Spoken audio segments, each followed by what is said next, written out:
मतदान चोरी होऊ नये यासाठी ठाकरे बंधूंनी एक नवा प्रयोग केलाय। मतदान केंद्राबाहेर ते भगवा गार्ड उभा करणार आहेत। 15 जानेवारीला मतदान केंद्राबाहेर हा भगवा गार्ड उभा असणार आहे। 2000 गार्डची दुबार मतदारांवर आणि गैरप्रकारांवर करडी नजर असणार आहे।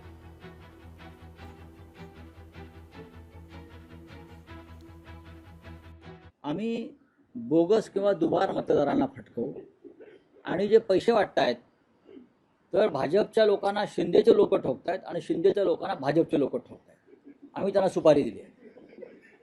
बघा ना, ज्या येत आहेत शिंदेचे लोक पैसे वाटतात तिथे भाजपचे लोक गॅंग घेऊन जाऊन त्यांना ठोकतायत आणि जिथे भाजपचे लोक पैसे वाटतायत तिथे शिंदेचे लोक जाऊन ठोकतायत। म्हणजे ते आम्ही आउटसोर्सिंग केलेलं आहे आणि हे दुबार मतदार आहेत त्यांना ठोकण्याचा कार्यक्रम सकाळी 7 वाजल्यापासून सुरू होईल। मला वाटतं आता तरी भगव्याकडे येण्याचा त्यांचा हा केविलवाना प्रयत्न आहे।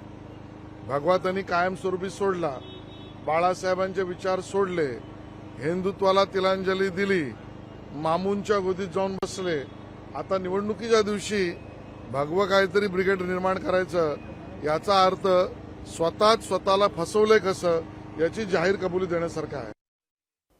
तर राज्यात महापालिका निवडणुकीच्या प्रचाराच्या तोफा थंडावणार असतानाच निवडणुकीत पैसे वाटपाचा खेळ सुरू आहे। कल्याण, डोंबिवली, नवी मुंबई, वरळी, जळगावसह अनेक ठिकाणी अशा घटना समोर आल्यात। डोंबिवलीत पैसे वाटपाच्या आरोपावरून भाजप शिवसेनेच्या कार्यकर्त्यांमध्ये राडा झाला।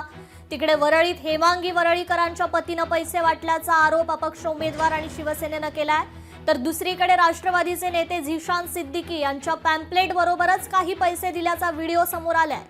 मुंबईतील सेंट जॉर्ज रुग्णालयाजवळ शिवसैनिकांनी पैसे वाटप करणारी गाडी पकडली आहे। इतकंच नाही तर जळगावातही पैसे वाटप करतानाचा व्हिडिओ व्हायरल झालाय। अपक्ष उमेदवारांनी जिल्हाधिकाऱ्यांकडे लेखी तक्रार केलेली आहे। त्यामुळे एकूणच या निवडणुकीत हा पैशांचा खेळ सुरू असल्याचं पाहायला मिळत आहे।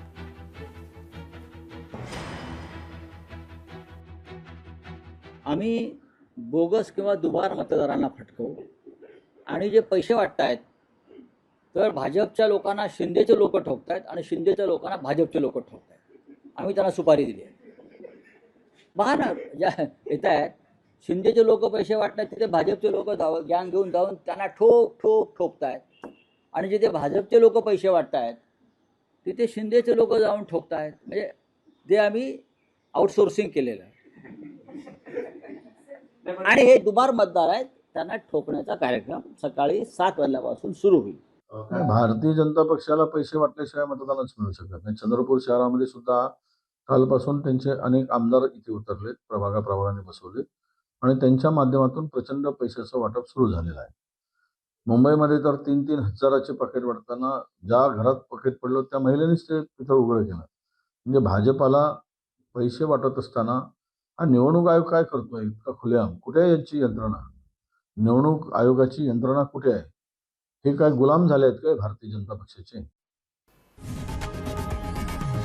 लोकशाही मराठी ऐका, पहा, जागरूक रहा।